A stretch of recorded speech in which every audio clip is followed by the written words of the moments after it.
Assalamualaikum warahmatullahi wabarakatuh. Bagaimana kabarnya anak-anak semua?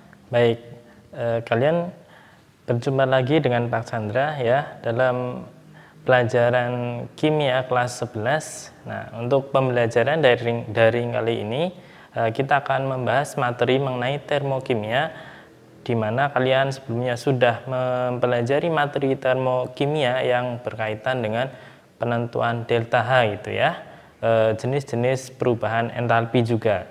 Nah, kali ini kita akan belajar mengenai penentuan perubahan entalpi menggunakan hukum Hess.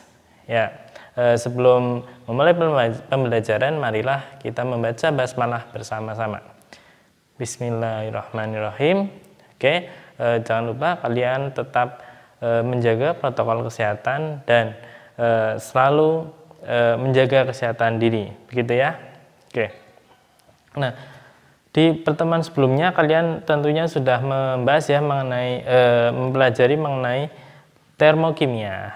Nah, termokimia itu adalah reaksi-reaksi yang berkaitan dengan termo atau suhu, begitu ya anak-anak. Oke. Nah, kali ini kita akan membahas penentuan perubahan entalpi ya. Sebelumnya kalian sudah mempelajari mengenai perubahan entalpi, yaitu energi yang ada di dalam suatu zat. Nah, bagaimana menentukannya? Nah, kita akan menggunakan salah satu hukum yang kita sebut sebagai hukum Hess. Baik, sebelum kita membahas hukum Hess, Pak Chandra akan ilustrasikan terlebih dahulu mengenai reaksi ya, reaksi-reaksi yang digunakan, yang dapat digunakan untuk menentukan perubahan entalpinya, yaitu reaksi yang bagaimana. Oke, kita bahas mengenai penentuan delta H atau penentuan perubahan entalpi ya menggunakan hukum Hess. Pak Chandra ilustrasikan misalnya ya, penentuan ini itu kita gunakan ketika reaksi-reaksi suatu zat berlangsung paling tidak 2 tahap atau lebih. Nah, kita bisa menentukan perubahan entalpinya menggunakan hukum Hess. Contohnya bagaimana? Pak Chandra contohkan mengenai karbon, gitu ya. Karbon itu C. Nah, ya.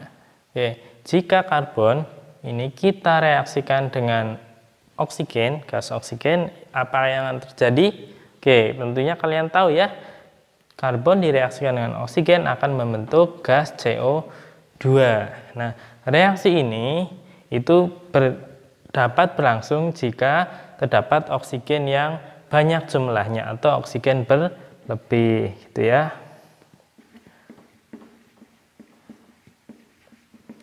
Baik, nah ternyata ketika jumlah oksigennya sedikit, karbon juga dapat bereaksi dengan oksigen. Hanya saja bukan membentuk CO2, tetapi membentuk CO atau karbon monoksida. Nah, di sini terjadi ketika jumlah oksigennya itu sedikit, gitu ya.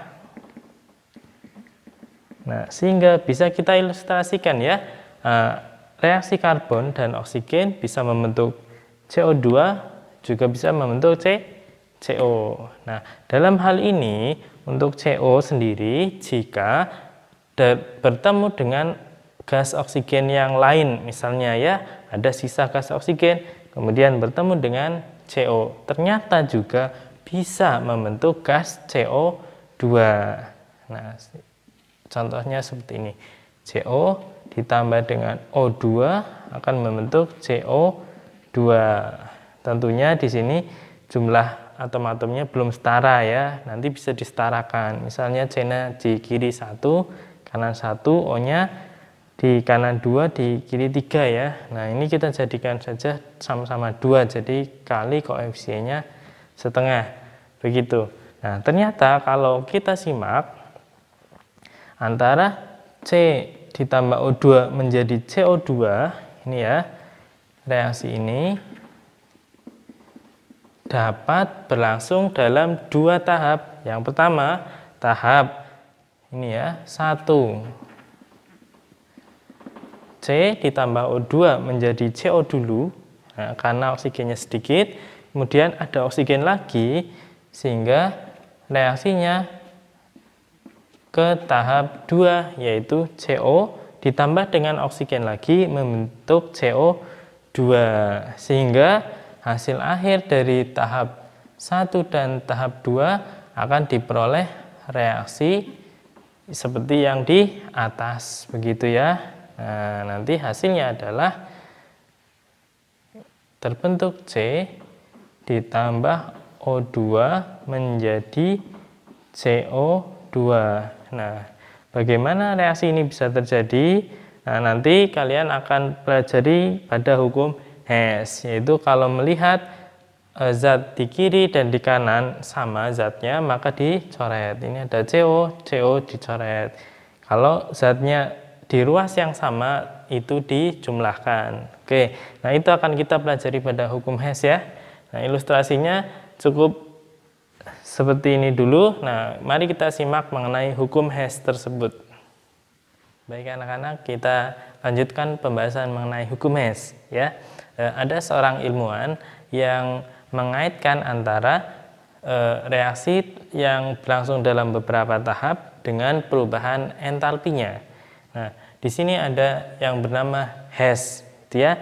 Nah, Hess mengemukakan sebuah hukum, yaitu suatu reaksi, ya, di mana kalau reaksinya hanya bergantung pada keadaan awal dan keadaan akhir untuk reaksi yang berlangsung beberapa tahap, gitu ya.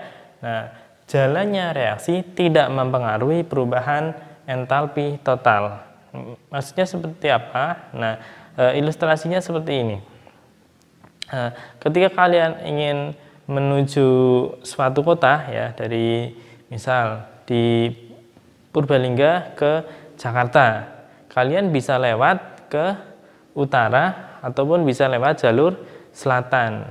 Nah, ya, dengan jarak yang mungkin waktunya berbeda, ya, waktu tempuhnya berbeda, bisa jadi ongkos yang kalian keluarkan tetap sama. Nah, itu yang dimaksud perubahan entalpi. Jadi ongkos yang kalian keluarkan sama, tetapi jalannya itu bisa yang cepat juga mengeluarkannya segitu, yang lambat juga mengeluarkannya segitu, ongkosnya sama, begitu ya. Nah, karena yang lambat biasanya transit dulu ke suatu terminal. Kalau yang cepat itu tidak transit, langsung saja. Berarti yang transit yang langsung saja itu untuk yang berlangsung satu tahap. Nah, misalnya perjalanannya transit dulu, ya, ke suatu tempat, kemudian melanjutkan lagi, berarti itu dalam 2 tahap. Nah, ketika dihitung itu uang yang digunakan, ya, untuk perjalanan itu jumlahnya sama. Artinya sama juga dengan perubahan entalpi ini, perubahan entalpi total suatu reaksi yang berlangsung satu tahap maupun beberapa tahap, nilai perubahan entalpi totalnya yaitu sama. Begitu ya. Nah, kemudian untuk hukum Hess sendiri itu dinyatakan dalam diagram siklus maupun diagram tingkat energi, gitu ya.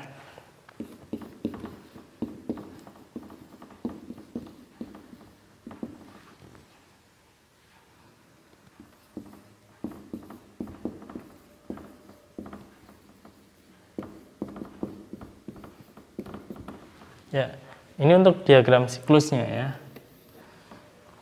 Kemudian bentuknya yaitu seperti ini. Misalnya ada suatu zat, ya, misalnya ini ya, suatu zat A, ya, bereaksi dengan B akan menjadi C.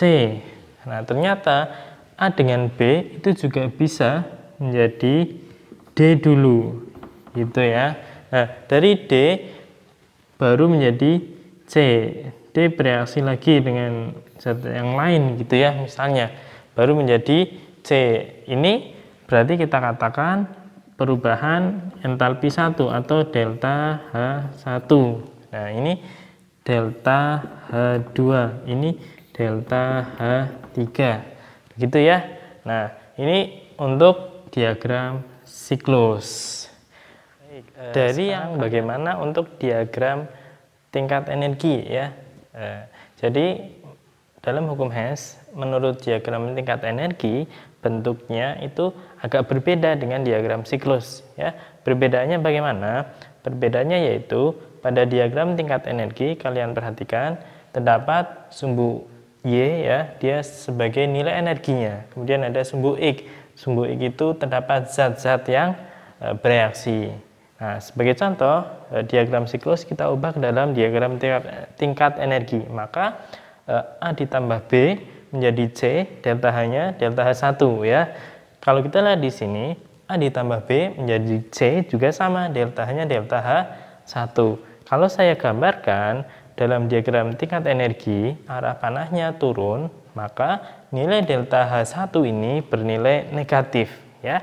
Kemudian kalau A tambah B menjadi D dulu, yaitu delta H2 maupun delta H3, karena arah panahnya menghadap ke bawah juga, sehingga kita katakan nilai delta H-nya juga negatif. Begitu ya. Nah, intinya seperti itu. Kemudian menurut hukum Hess sendiri, yaitu hubungan antara reaksi yang berlangsung satu tahap dengan reaksi yang berlangsung beberapa tahap, nilai total dari perubahan entalpinya yaitu sama, ya. Perhatikan di sini ada delta H1. Ternyata untuk A dan B menjadi C melalui perubahan entalpinya delta H1, bisa juga dengan A tambah B menjadi D dulu, delta H2, kemudian baru menjadi C, delta H3. Sehingga perubahan entalpinya delta H1 itu nilainya sama dengan jumlah delta H2 ditambah delta H3. Begitu ya. Nah, atau misalnya kita akan mencari delta H2, jadi tinggal dibalik saja. Delta H3 pindah ruas ke kiri, ya. Nah, nanti nilainya juga kalau pindah ruas dari positif jadi negatif. Oke, kurang lebih seperti itu. Nanti tinggal bagaimana bentuk soalnya. Begitu ya. Nah, kita lanjutkan materinya ya mengenai penentuan perubahan entalpi menurut hukum Hess. Ya. Dalam persamaan reaksi termokimia, di mana reaksi berlangsung beberapa tahap, gitu ya. Nah, dalam hukum Hess, maka kalian perlu mengetahui hal ini. Yang pertama, ya, jika suatu reaksi termokimia, di mana reaksi tersebut dikali, gitu ya, dikali jumlah zatnya, sehingga delta H-nya itu juga terpengaruh, yaitu ikut dikali juga. Ya, reaksi dikali, maka delta H dikali. Dan begitu juga jika reaksi tersebut dibagi koefisiennya, maka delta H juga dibagi nilainya, ya. Dan yang terakhir, jika reaksi tersebut kita balik, gitu ya, kita balik tadinya dari A plus B menjadi C, kita balik dari C menjadi A plus B, maka delta H-nya juga berubah tandanya. Misal dari positif berarti menjadi negatif, atau sebaliknya dari negatif menjadi positif. Gitu ya. Nah, untuk contoh soalnya silahkan kalian simak ya, contoh berikut. Contoh soal, diketahui data berikut. Ada reaksi ya, ada reaksi 3 tahap 1, 2, 3. Yang pertama H2 plus F2 menjadi HF, kemudian C plus F2 menjadi CF4, kemudian ada C plus H2 menjadi C2H4. Nah, pertanyaannya yaitu tentukan delta H reaksi berikut. C2H4 ditambah 6F2 menjadi 2CF4 plus 4HF. Nah, reaksi ini perubahan entalpi atau delta H reaksinya itu berapa? Ya, maka cara menentukannya yang sudah Pak Sandra sampaikan tadi ya. Jika ada reaksi dikali, maka delta H-nya juga dikali dan seterusnya. Mari kita perhatikan. Untuk reaksi yang pertama, di sini zat-zat yang ada di reaksi yang pertama itu zat yang mana? Oke, H2, F2, sama HF. Nah, kalau kita perhatikan, ya, yang menjadi patokan pada reaksi pertama adalah zat yang hanya ditemukan di satu tahap. Kalau di tahap lain juga ada, berarti itu bukan menjadi patokan. Contohnya di sini ada H2 di tahap 1, ternyata di tahap 3 juga ada H2. H2 bukan menjadi patokan. F2 ada di tahap 1 dan juga ada di tahap 2, berarti F2 bukan menjadi patokan. Nah, yang menjadi patokan adalah HF, kita perhatikan dari yang ditanyakan yaitu HF ya, jumlahnya itu ya, di sini ya 2 HF di sebelah kanan menjadi 4 HF juga di sebelah kanan, karena sama-sama di sebelah kanan, hanya berbeda apanya ini, berbeda koefisien dari 2 menjadi 4, berarti dikali berapa? Ya, dikali 2 ya. Maka pada reaksi 1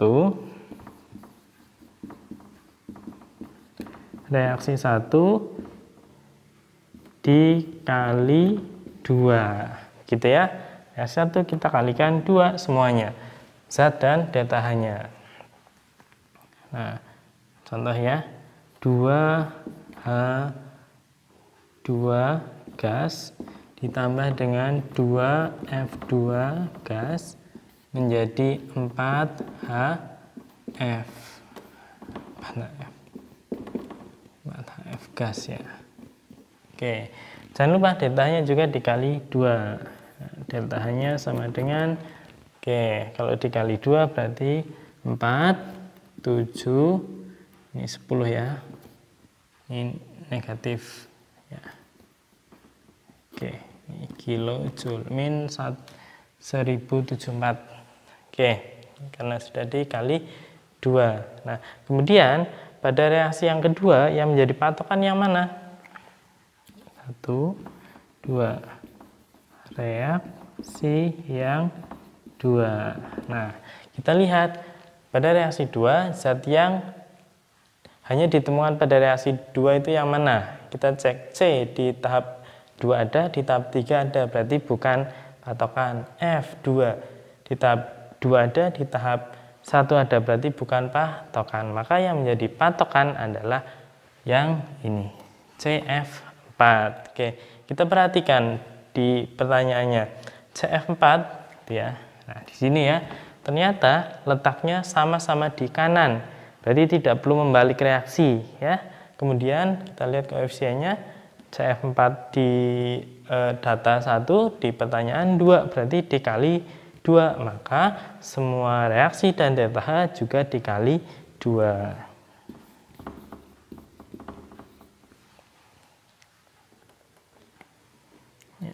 2CS ditambah 4F2 ya, menjadi 2CF4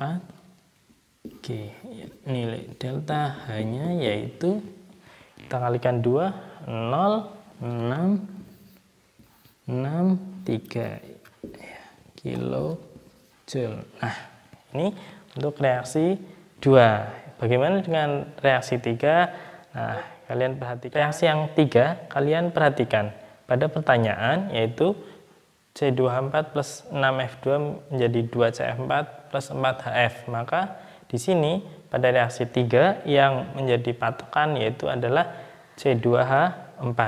Nah, kita lihat C2H4 pada data di kanan letaknya, tetapi pada pertanyaan C2H4 letaknya di kiri dengan jumlah koefisien yang sama. Maka kita hanya membalik reaksinya saja. Jika reaksi dibalik berarti nilai delta H juga tandanya dibalik. Di situ dari positif kita balik menjadi negatif. Nah coba perhatikan reaksi 3 ini ya. Kita balik menjadi C2H4-nya di sebelah kiri.